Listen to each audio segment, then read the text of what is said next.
I'd like to call the 36th meeting of the Mayor and City Council on September 25th, 2023 to order at 6 p.m. All right, Mayor Mo, will you lead us in the Pledge of Allegiance?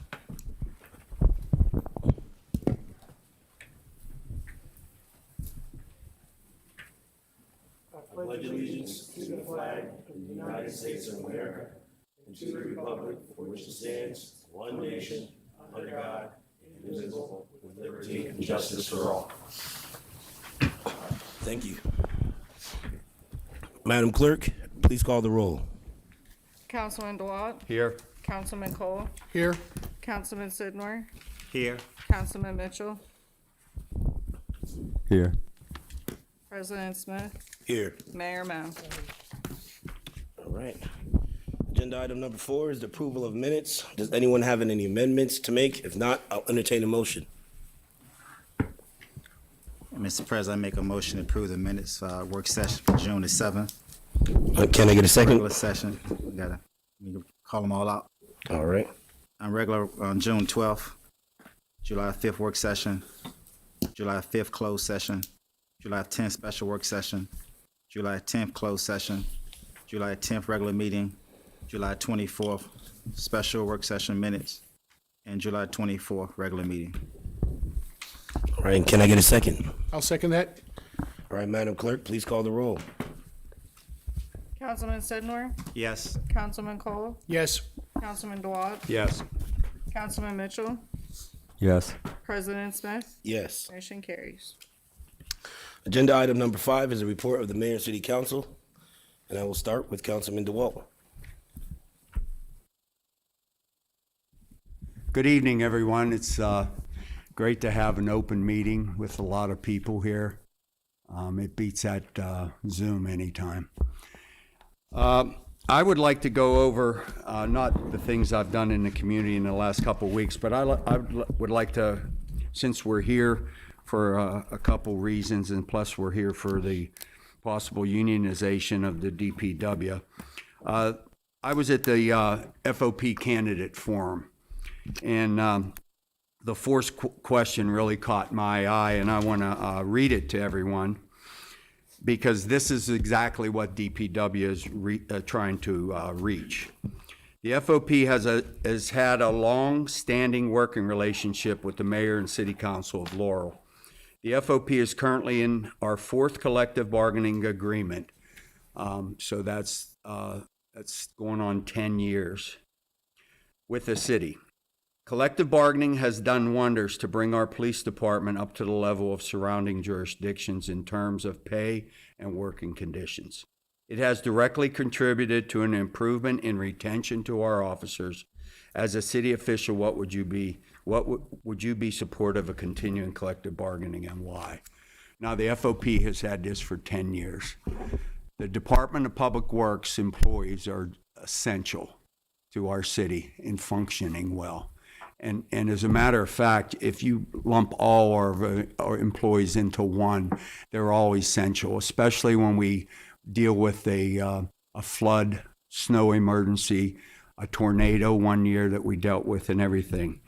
And the FOP has had this for 10 years, and they're going to go on their 4th term for it. And this is exactly what we want for the unionization of our DPW workers, and they earned it and they deserve it. One of the other things I discovered at the meeting was President Waddell now is a member of our retirement board. I went to the first 8 meetings of the retirement board when I became a council member. That's 2 years of them. And they kept telling me that the only way they could get a cost of living is if our percent of funding the system was at least 80 or 81%. Well, during this forum, President Waddell said it's funded at 93%. And he also said we are the only jurisdiction, township, city, or whatever in Prince George's County that doesn't give a cost of living to their retirees. It's been since 1995 that we had a cost of living raise in the city of Laurel for our retirees. Mike Blything, a good friend and a lieutenant who lives in North Carolina, told me that he sent a letter, and I gave it to everybody just about in the city, and he told me that he looked at the cost of living every year, and throughout all those years, he said his retirement is basically nothing now because without that cost of living. And this is the way we treat our retirees as far as once they leave our city, which isn't fair. And there were 13 people at the FOP forum, new candidates. There's a chance we could have 5 new council members in 2 months sitting up here and definitely a new mayor. And I've been fighting for this cost of living for a long, long time. And everybody that sat on that panel up at the FOP forum that's going to be with the council is all in favor of getting a cost of living for our retirees. And throughout all these years and stuff, I was met with everything possible to not allow me to go to those meetings, number one, because they have them at 9:30 in the morning, so they don't want anybody coming to their meetings because everybody's working. But it's just the little things that bother me.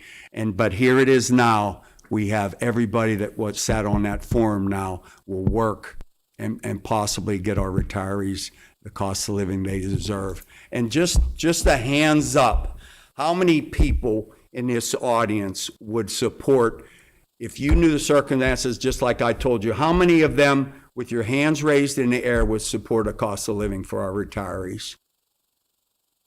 See, this is what I mean. When you this is why I love these in-person meetings, because you bring the people here and the people speak. And it was almost unanimously voted that normal people like you sitting in the audience voted yes, and they would support getting our retirees a cost of living adjustment. And I thank you for that. Power to the people. Thank you. All right, Councilman Mitchell.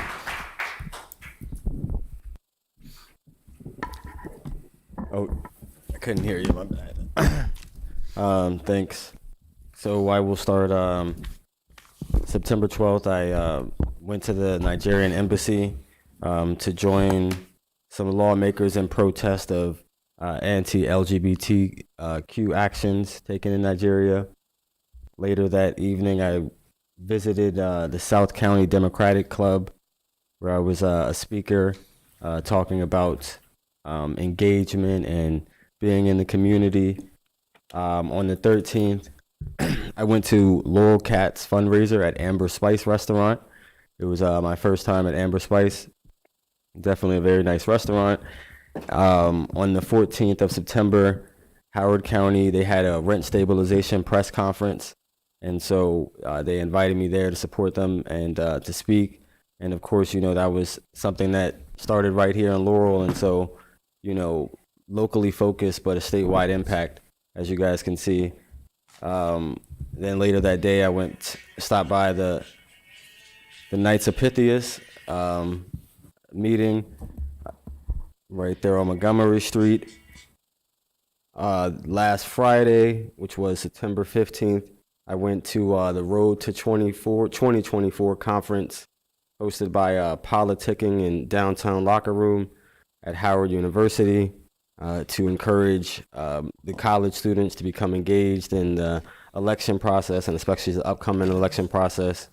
And I was lucky enough to talk about cannabis, so I was on the greenhouse panel. On the 17th, I went to Agape Life Ministries.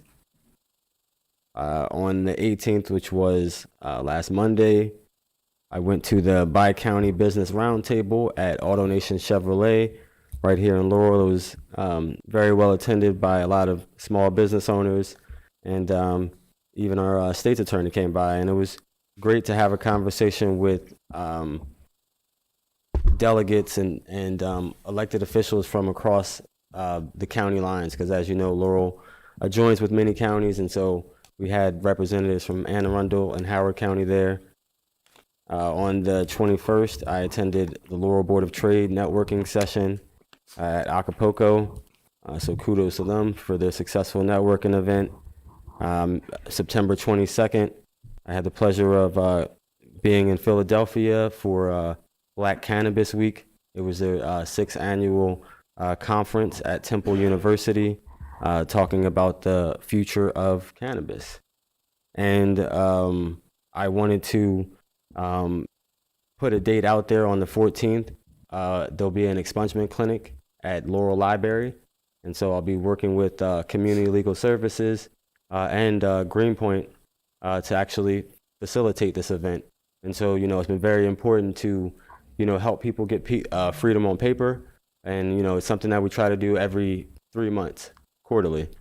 And that being said, I also wanted to recognize there's a resident of Selborne. If anybody visits Selborne, they might know Bob Holland.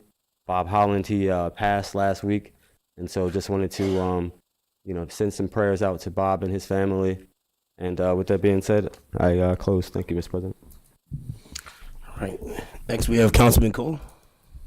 Thank you, Mr. President. Good evening, everyone. There's a lot of new faces here. Welcome to the Laurel Municipal Center. Happy to have everyone tonight. On September 13th, we had the Laurel Pride Day meeting. On the 16th, I attended the Laurel Elementary Beautification Day, where I helped clean up the outdoor classroom. That was a day where many of the neighborhood came together to help clean up the school from what the county is unable to do. Also on the 16th, I attended the St. Philip's Episcopal Church 175th anniversary dinner. It was very well attended. They said they had 192 attendees there that night. On Sunday the 17th, I attended the Laurel Pride Brunch at Newsbacks. This past Tuesday the 19th, we had a Historic District Commission work session. Coming up in the month of October, there will be revised guidelines for the Historic District Commission. So anybody that's applying for that, the guidelines should be clearer and the process should be easier so that staff will be able to approve more so that residents do not have to wait as long for the District Commission to meet. This past Saturday on the 23rd, I attended the St. Vincent Pilati Crab Feast. Some upcoming announcements. Tomorrow night at 6 p.m., the Environmental Affairs Committee will be meeting virtually. Please email Green Living to get the Zoom link. Also tomorrow night from 5 p.m. to 9 p.m. at Acapulco Restaurant on Main Street, there will be a Laurel Pride fundraiser. This upcoming Thursday, the 28th, will be the last farmers market of the season. So if you haven't been out, check it out. They will return next spring. And then another event on October 14th from 11 a.m. to 4 p.m. will be Laurel Pride Day at Granville Goody Park. That concludes my report, Mr. President. Thank you, Councilman Cole. Councilman Sidnor. Thank you, Mr. President. Good evening, everyone. This week is National Historical Black College Week. President Biden administration is hosting a conference in Arlington, Virginia. In the state of Maryland, there's 4 historical black college: Bowie State University, Morgan State University, Coppin State University, and the Maryland Eastern Shore University. Also attend Historical Black College and Virginia State University. So I just want to acknowledge Historical Black College Week is recognizing this week.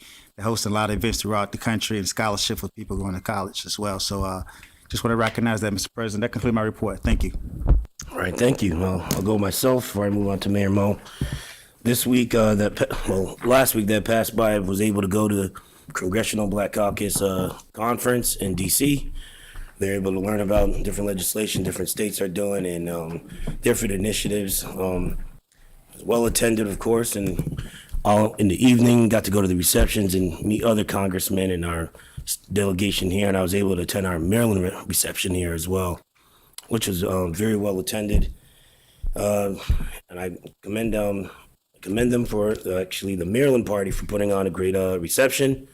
I would actually ask any of you to go out next year and try to make it to it. It's a great learning environment and a great place to learn what other municipalities and other states are doing as far as legislative items. And that concludes my report. Mayor Mo. Thank you, Mr. President. Let me offer condolences to the family and friends of Lloyd Holloway. Lloyd, we want to wish you the very best on the passing of your sister. Lloyd is with the Department of Public Works, and again, condolences on behalf of the city. The Golden Shovel presentation was done on the property at 4th Street there. I think most were there for that. The Metropolitan Washington Council of Governments Board of Directors met back on the 13th of September, as well as I attended the Fighters for Freedom Junior program for young students to talk about government and leadership. The piece for Patuxent, the open house, I want to acknowledge and thank her. I think that's a great addition to the city and the Department of Robert, your shop back there. I want to thank you. She was very complimentary of you and code enforcement for the work that you all have done. On the 16th was St. Philip's 175th anniversary celebration. Appreciate the invitation to be with them. And then on the 18th, we had our tour with the University of Maryland Medical Services System, the leadership there. We toured the city. This was a second meeting of 2 that we had. The Laurel Project Peanut Butter and Jelly at the Physical Therapy and Sports Medicine Center, I want to thank them for the work they do. And Police Department was there as well. And all of those go to those in need. We did have the Prince George County Municipal Association's general meeting on the 21st, and then the Bilingual Children's Center, their 10th anniversary here in the city, and we want to wish them the best. The couple of announcements, the September the 28th from 3 to 7 is, as you heard, the last farmers market. We encourage you to attend, and I want to thank city staff, the Laurel Board of Trade, and the others for all the work they did putting that together this past several months. The Laurel Walk Day will be here again. This is something the governor's office has promoted.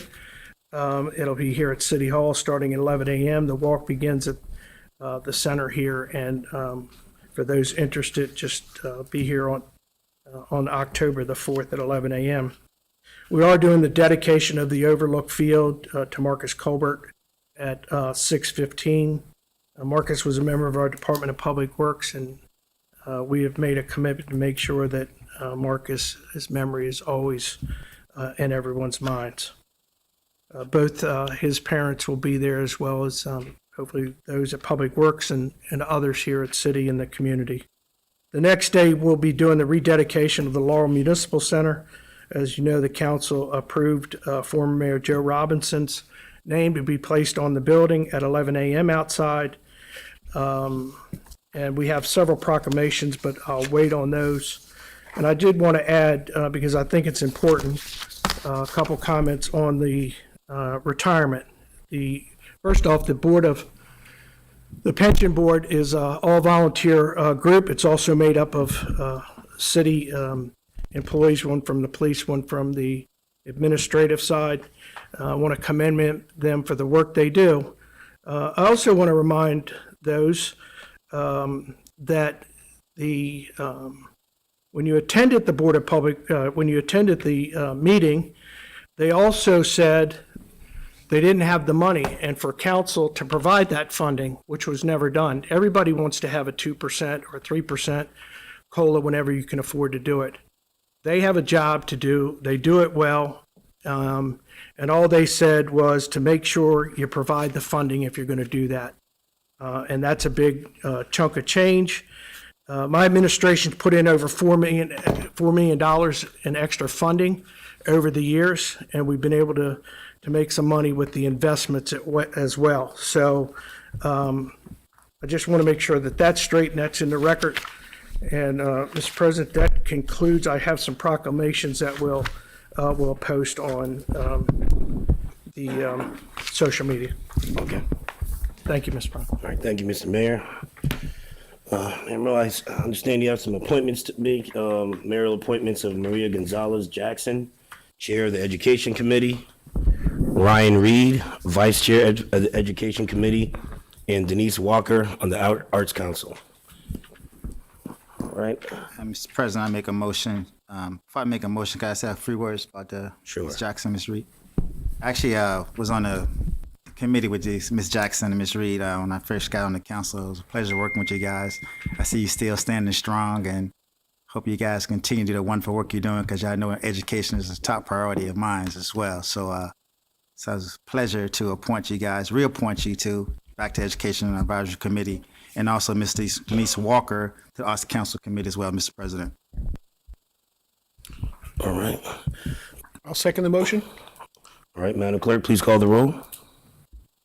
Councilman Sidnor, Yes. Councilman Cole, Yes. Councilman DeWalt, Yes. Councilman Mitchell, Yes. President Smith, Yes. motion carries. Thank you very much. Ms. Jackson, would you like to say something before we move forward?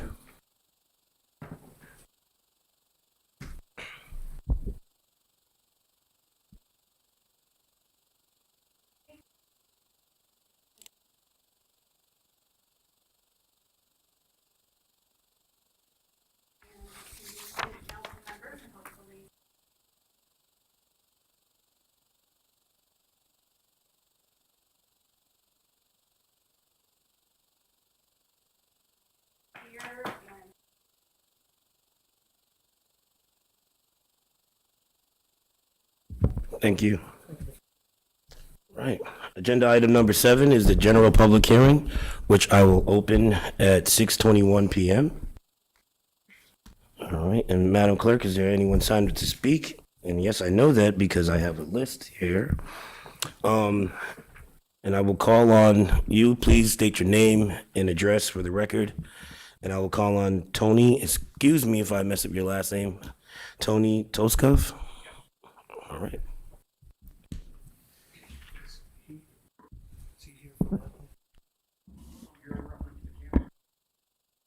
No, this not.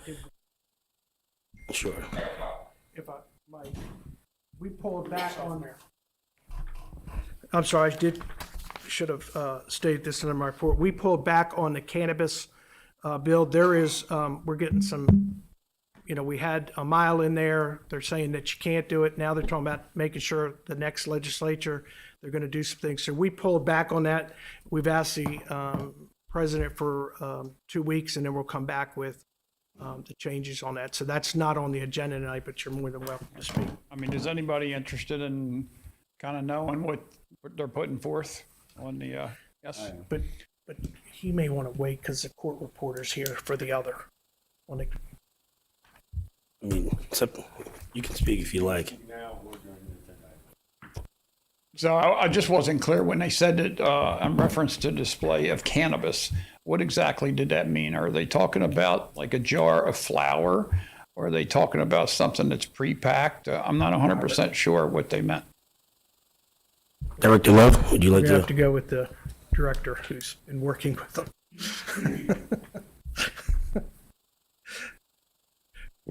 You're referring to, state that again? I'm sorry. Referring to the cannabis that's in the stores. On part of the bill, they wanted it so it could not be displayed.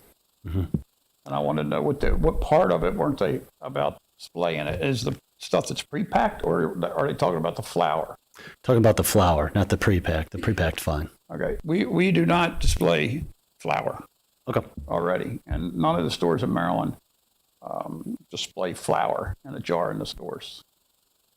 Yeah, you should be fine with that. Okay, thank you. It will be, we get the bill, we'll make sure you get a copy. Okay, thank you. Thank you. Next we have Dean. No, you guys are all together. Okay. All right. Well, I will close the public hearing at 6:25 p.m. because the other people signed up are for the last agenda item. They'll speak on that general public hearing. You need to. Agenda. Thank you. No, thank you.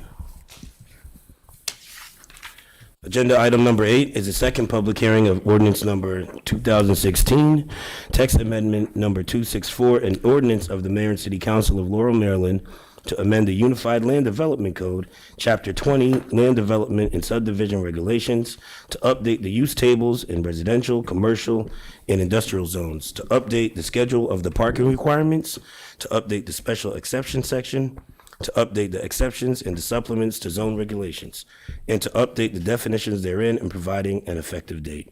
Director Love, you have the floor again. Thank you. Good evening, Mr. President, Mayor, and City Council members. Before you is text amendment 264, ordinance 2016, as required by the City of Laurel Code, providing legislation to amend the city's Unified Land Development Code. Text amendment application number 264, ordinance 2016, was filed on August 18, 2023, by city staff to the mayor and city council of Laurel to amend the Laurel Unified Land Development Code, Chapter 20, Land Development and Subdivision, Article 1, Zoning, amending Chapter 20, Division 1, 5, 6, 9, 10, all which include the following sections that have been updated. Section 20-1.7, Section 20-6.13, Section 20-7.18, Section 20-16.5, Section 20-16.15, Section 20-20.8, and Section 20-22.75. The proposed ordinance was sent to the Maryland Department of Planning. The file contains a certificate of publication verifying that this application and public hearing was advertised as required by law, the September 7th, 14th, and 21st editions of the Prince George's Post. A memorandum from the City of Laurel Planning Commission to the Mayor and City Council dated September 13, 2023 reads as follows.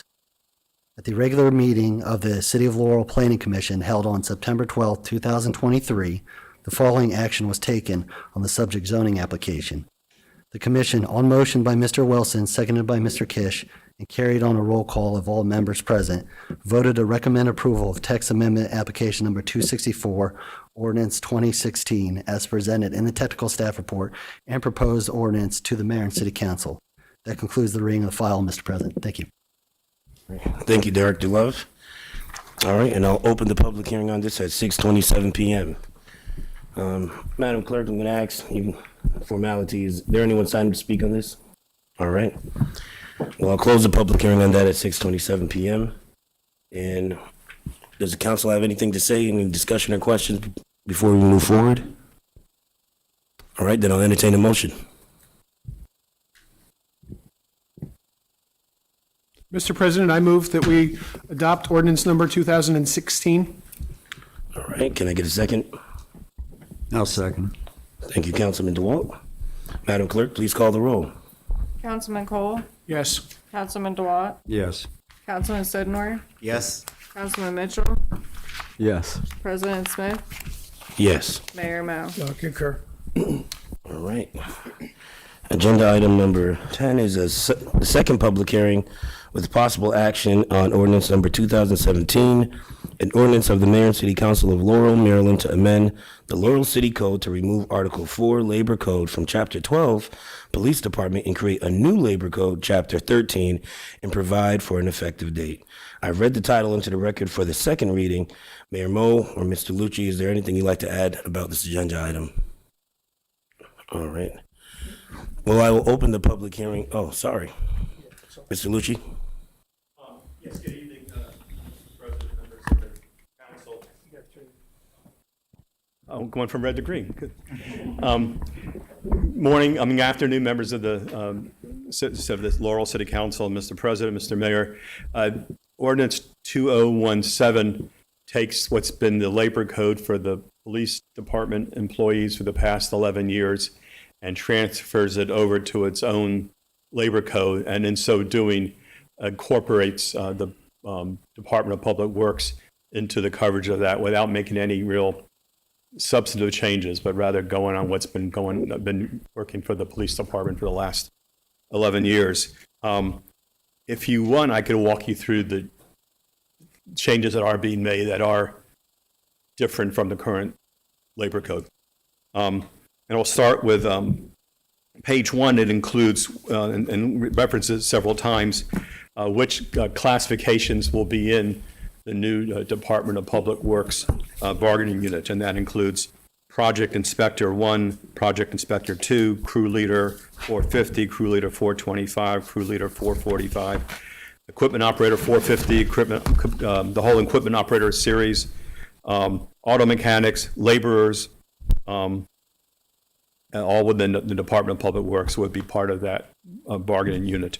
In addition, it talks about which classifications would not be in the bargaining unit as managerial employees, and that's the director, deputy director, city engineer, streets and engineering supervisor, chief supervisor, fleet maintenance supervisor, waste management supervisor, and street maintenance supervisor. Further changes are later on in the labor code, and I will direct your attention to them. On page 10, with regard to no strike, no lockout, previously said these employees are essential to the public safety. The new language says public health, safety, and welfare. On page 11, in the beginning of grievance procedure, there was a reference to what happens if there's a tie with the labor board. And I did skip over that. And the new labor board has an odd number of members, so would not have a tie, so the provision was taken out. But the definition of labor board has been changed to either to one, the city administrator or deputy city administrator, two, the human resources officer, and three, the president or designee of the bargaining unit who is not appointed by the city police chief or the city director of public works. So it would be different depending on whether it was regarding the police department or the Department of Public Works. Finally, the last two changes are on the last page of the bill, page 12. One is that it actually has an extension for the two parties to reach an agreement on a collective bargaining agreement of February 1st. That was brought back a bit. And then the final change is under mediation, allowing the City Council to refer a impasse dispute to a qualified mediator at any time prior to its decision to reach a mediation decision. So those are the only real substantive changes. All the rest has to do with just adding in the Department of Public Works to the Department of to the Police Department and moving the code from the Police Department section to a new Labor Code section. I'm here to answer any questions that you may want to ask. Thank you. Any comments from the council before I move forward to opening the general public hearing? All right. Well, I will open the general public hearing at 6:31 p.m. And I will call on first Alejandro Miranda. Please remember you have 3 minutes to speak and be respectful of the people that want to speak behind you of their time. Alejandro? Yes. Good evening, Alejandro Miranda. I work with the local 1994 Maggio, and it's been a long journey here, almost a year. President Smith know my name by now. That's a good. We want to move in the definition of section 13.2 in letter F, the employer is the mayor and the city council of the Laurel. And we want to call on the section 13.7, where it's talking about representation. The union, we want to ask to voluntarily recognize the Maggio as the bargaining unit for the public workers. And the section says that voluntary recognition, employers reserve the right to voluntarily recognize an employee organization as a representative of the employee as long as employer is certified to such organization represent more than 50%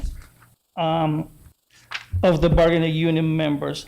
As a evidence, and I had evidence here in a letter for you, as we had a letter for the weekend asking you to recognize, and also we had a copy of the signatures where the workers, they show the interest to be represented by us.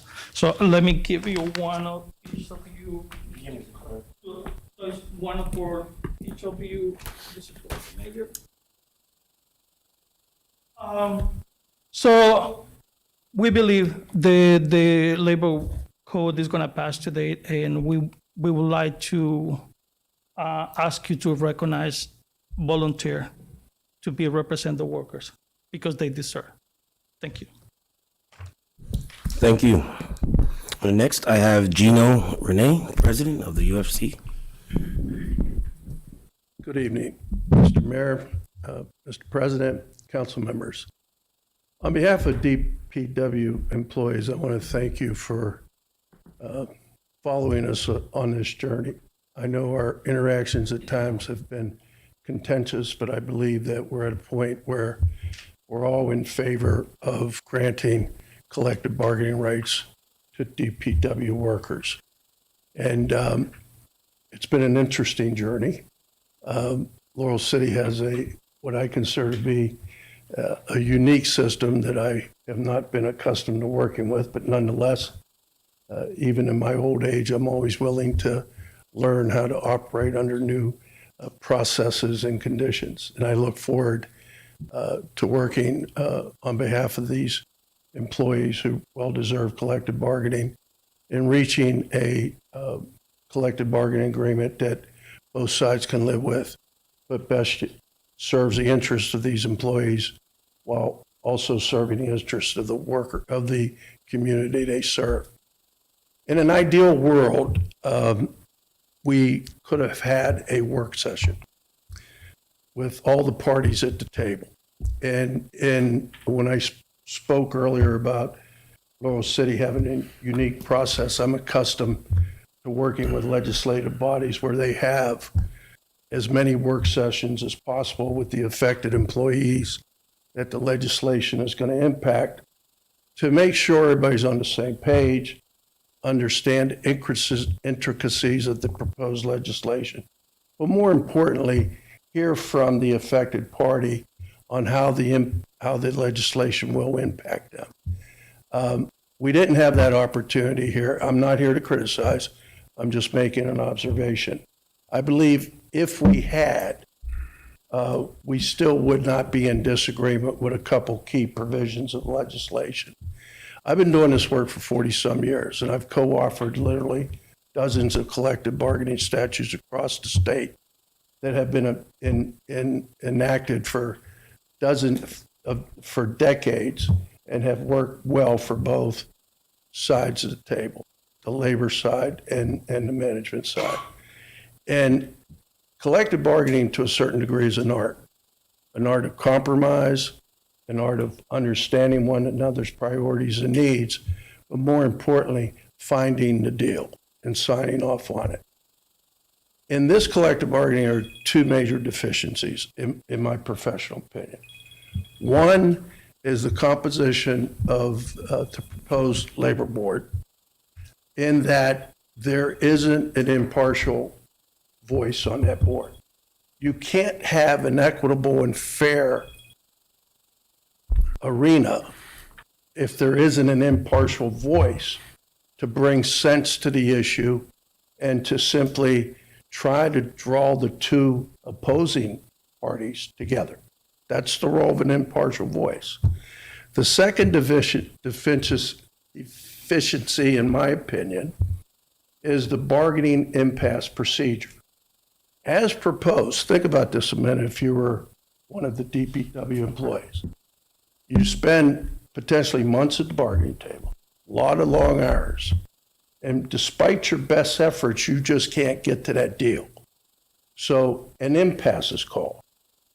Someone has to come in and again, be the voice of reasoning and get the parties to a place where they reluctantly or otherwise can live with and agree to. The proposed legislation is a system that is totally controlled by the city, because the employer is the very entity that hears the impasse. Now, think about that a second. There's no equity in that. None. And although we have a mayor and a county council that is favorable to the collective bargaining statute, is favorable to assuring that DPW employees get what they earn and deserve. However, you may not be here at a certain point during the relationship between the union, the city, and the workforce. And if you don't have a system that is impartial, is fair and equitable, then all our hard work could be for naught. So I would strongly encourage you to give it one last try to strengthen those two provisions in the bill, and let's pass a collective bargaining that is a good bill, that is fair to both sides. Thank you. Thank you. Next, we have John Berry. Yeah, hello. I'm John Berry from UFCW 1994, and I would like to really at this point, because I think we've all been working on this for about 8 months or something, the people who've been working really hard, Lloyd Holloway, Lee, Michael, Kate, Nathan, all the other people have been doing this for a long time. They deserve the recognition and they deserve the good faith bargaining that we hope they get. So whenever you're thinking about the other issues like that, just remember these guys. And I'd like Kyle to come up here. First, Kyle Lewis, and he'll introduce himself to you. All right. Name the record for the. Paper, yeah. My name's Kyle Dennis Lewis. From sorry guys. Yeah, I'm from the city. Work here. Love my city. One thing I can say is that we did work really, really hard for this, and I feel like we deserve it. I think you guys know, and I think that we could seriously make history here for my future, for everybody behind me future. I just think that we can get this done. All right. Thanks a lot, guys. Thank you. Next, we have Kate Wright. Is Kate right here?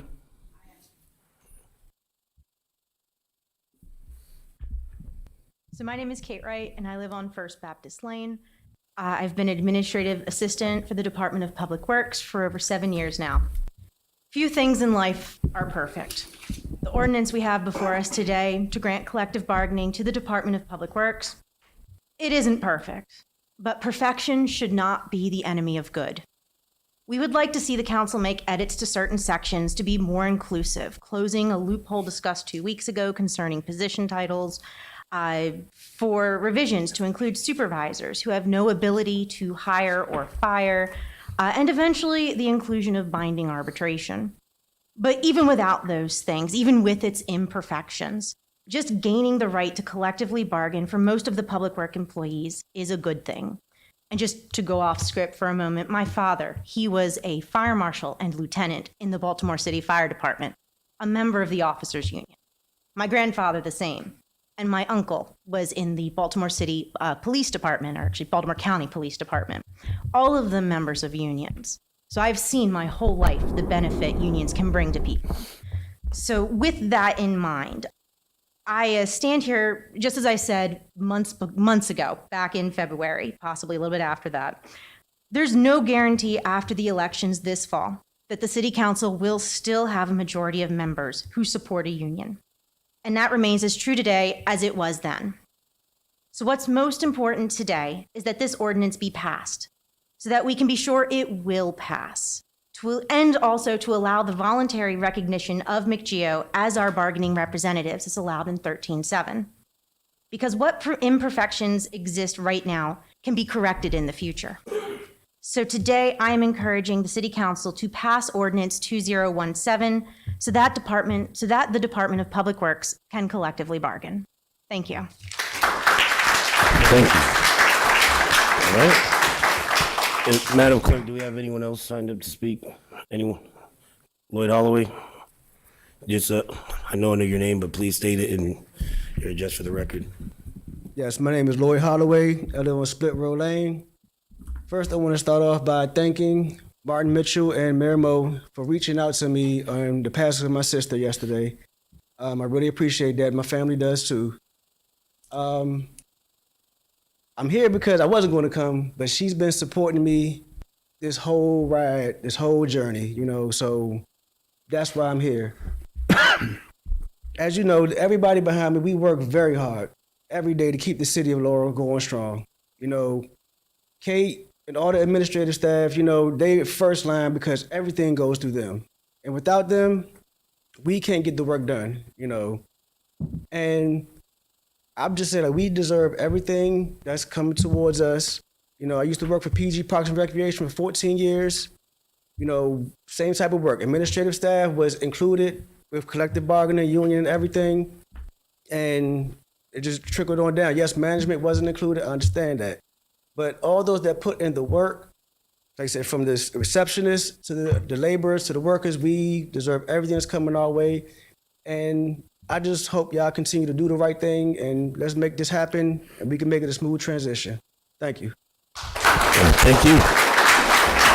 All right. So there being no one else signed up to speak, I will close the public hearing at 6:46 p.m. Councilman DeWalt wanted to say one thing before I ask for a motion, so go ahead. Just one thing about the labor board itself. I would like to propose an amendment to the to 2017, and here's the way I would word it, with corrections.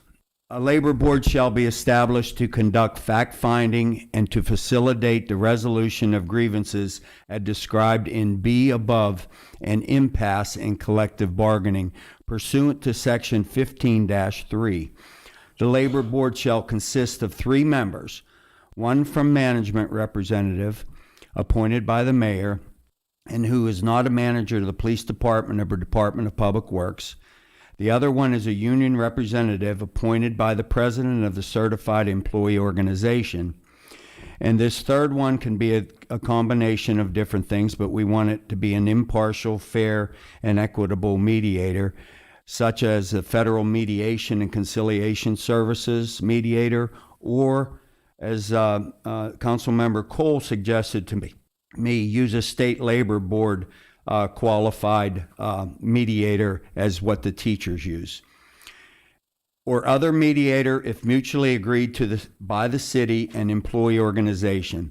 The human resource officer shall be appointed by the mayor as a non-voting chair on the board. The chair shall establish date, time, and place of all hearings, administer oath, and under the authority of the mayor, compel city employees who may be needed as witnesses to appear and produce documents and any necessary tangible evidence. If the grievance is not resolved, then the mediator shall provide an oral recommendation or opinion. The board shall then vote on whether to accept or reject the mediator's recommendation/opinion and submit its decision in writing to the employer and the employee organization within 15 days of the hearing. The decision of the board shall be binding upon the employer and employee organization.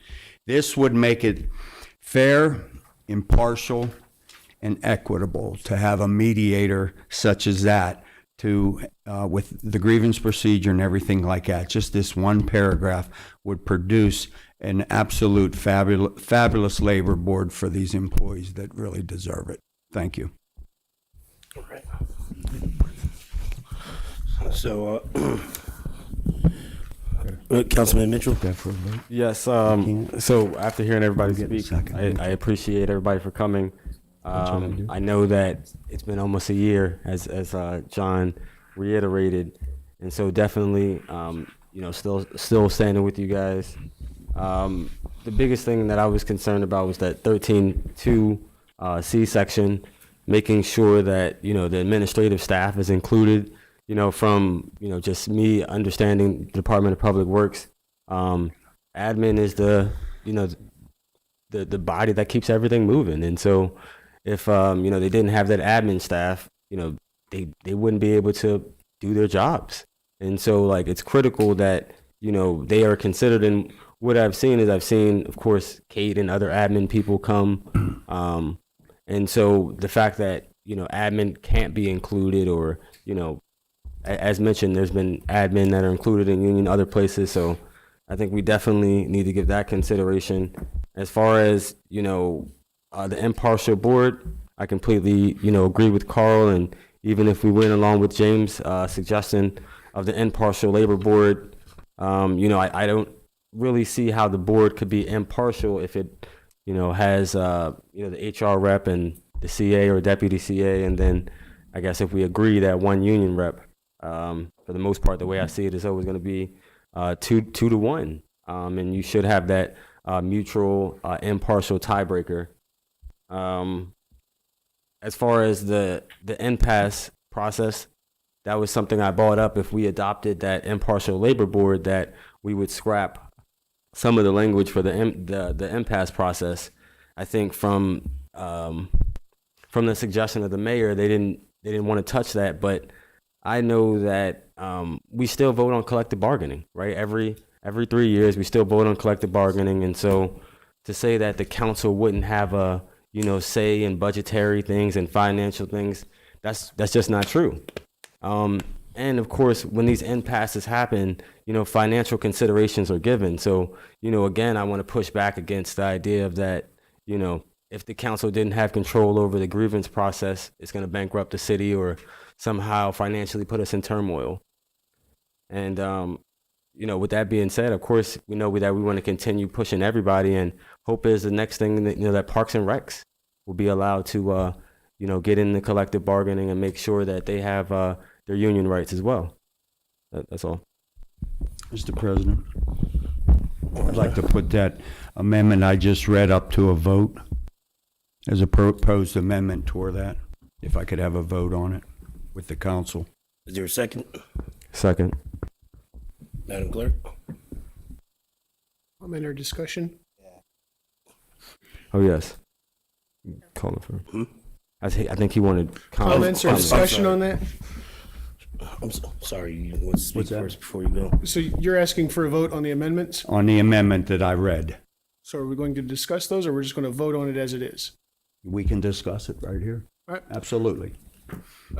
My thing on that, Mr. President, before we vote, I don't think this is perfect. I do think that it needs to go to a work session if we were to change it. If, as the way it was proposed for an amendment, I would not support that, because I think there are changes that should be made that should also include the police department and the FOP. We haven't heard from them yet. I think they would be in agreement for that, but I would not support putting that amendment in tonight, because I would like to see this pass so we can start the process moving along. Council, the majority of it, has only known about this for 7 months. If we pass this, we can start the process, and then we can amend this later. We can amend it next month if we want to, but I don't fully support the amendment as it was read. But I wanted to state, of course, the reason that Carl added the state labor board, because that was a recommendation that at that time you said you were comfortable with. So, I'm still, Mr. Mitchell, I am very in support of that, but I am not in support of the way that amendment was stated. I would like to see different changes to that. And what are some of those changes? Help me understand, because it seems like a very simple amendment. So it is a pretty, yes, sir? I don't want the back and forth. If you can comment, and you'd speak, and you can comment. Sure. Otherwise, I can table it, we can go to work session, or we can pass something so they can actually come to the table. But we're not going to argue here today. I agree. No. I just wanted, of course, for him to further expound on that point he was making. It wasn't an argument. So the way that the amendment was proposed would put most of this changes under definitions. I think a lot of what is in the amendment belongs in other sections of the code in that particular chapter. Like under the labor board, it addresses grievances. There's a whole separate section on grievances that a lot of that language can go in. So it's not that I don't support a lot of the changes. I don't support how they are drafted in this proposed amendment.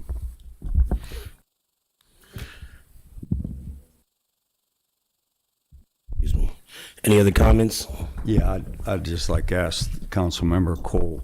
So what I read to you the first time and what you heard tonight is the exact same thing I read to you.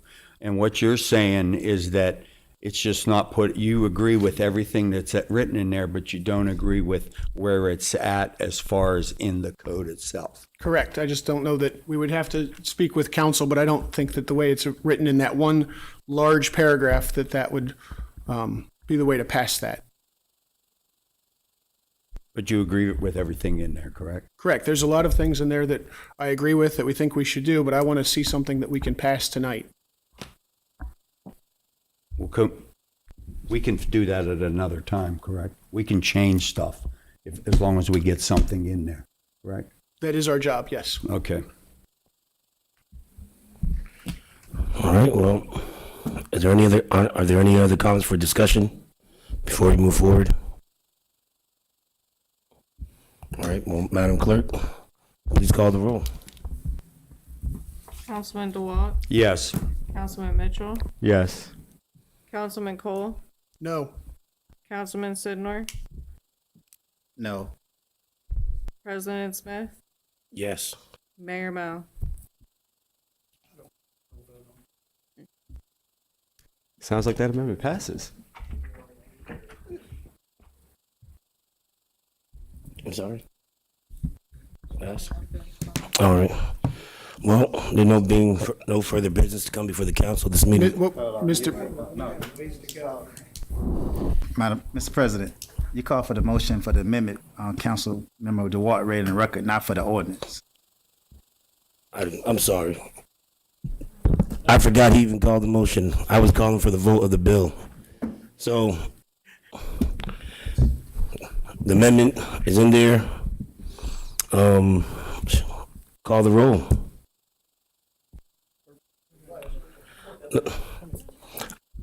So, Mr. President, if I could make a, I thought the motion was already on the table for that. it was only for the That was amendment. for the amendment. He made a motion on the amendment, which I'm not even sure is actual in order and the proper way to do that. I just want to make just a couple comments, and I'm trying to stay out of this. What's that? That's correct. I'm the mayor, and that's what I'm going to do, and you just need to keep quiet over there. So here's what I'm very concerned about, and some have expressed it tonight. There is a difference of opinion on a few things here. My concern is that we already have an agreement with the police department. They're in their first year. There are things that I think we made agreements with them on, and I think when you try to change some of this, it reflects back badly on the city, and it could cause us problems down the road. If this gets way out of hand, it probably needs to go back to a work session to try to iron these things out. Now, I've been trying to finish this up and get it done before the new administration, and time is limited. And we were hopeful, and we looked at that, Mr. DeWalt, that you read, because we got that from the representatives of the union. And we did not agree with that at the time, and still don't agree with that. And I would prefer for us to continue to move forward with what we have here. And then if the council wants to make some changes, they can do so. But this is going to get very complicated real quick. And that's my 2 cents. So, since the confusion on the motion on the amendment, I was calling for the vote for the actual bill without the amendment. I didn't realize the motion was on the floor for the amendment at the time, since we disrupted for discussion. So, in that order, then you can call the motion for your amendment again. Now? Yeah. Okay. I would like to make a motion on the amendment that I read to come up for a vote with the council to be added to the labor code. Is there a second? And we could, as long as it gets added to satisfy Mr. Cole, we could get his where exactly, and with the attorney, where exactly that verbiage should be in there, because it doesn't matter to me where the verbiage is. Just the content of the verbiage is what makes it fair, equitable, and Can I get a second? Second. Madam Clerk, please call the roll. It's for the Sorry, motion. what am I calling the roll on? And then he's asking for the text amendment, add the motion for the amendment. Well, I thought that's what the first it was for. so did I. Yes, that's correct. But I was calling for the bill, not the motion. He was doing the old bill, not with the motion. Mr. Lucci. Mr. President, we're about to vote on an amendment that Mr. DeWalt has in writing, but as counsel as attorney for the council, I've not seen, and so I'm not able to advise on its legal sufficiency or anything, as I have not seen it. Doesn't mean you can't vote on it. I'm just saying that in terms of saying that the amendment has legal sufficiency to go forward as part of the ordinance tonight, I cannot in good conscience rule that it is legally sufficient, because I've not seen it.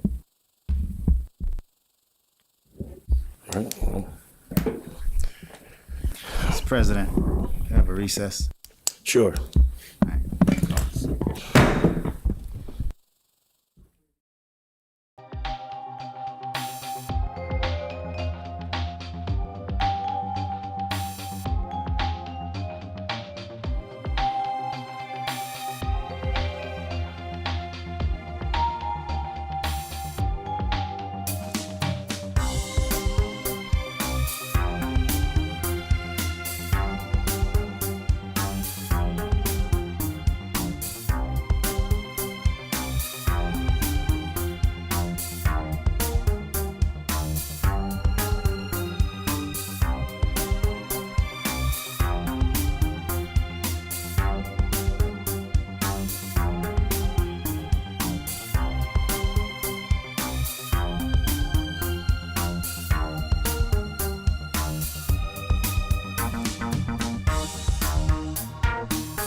Sorry. Oh, no problem. Oh, good. Awesome. Congrats.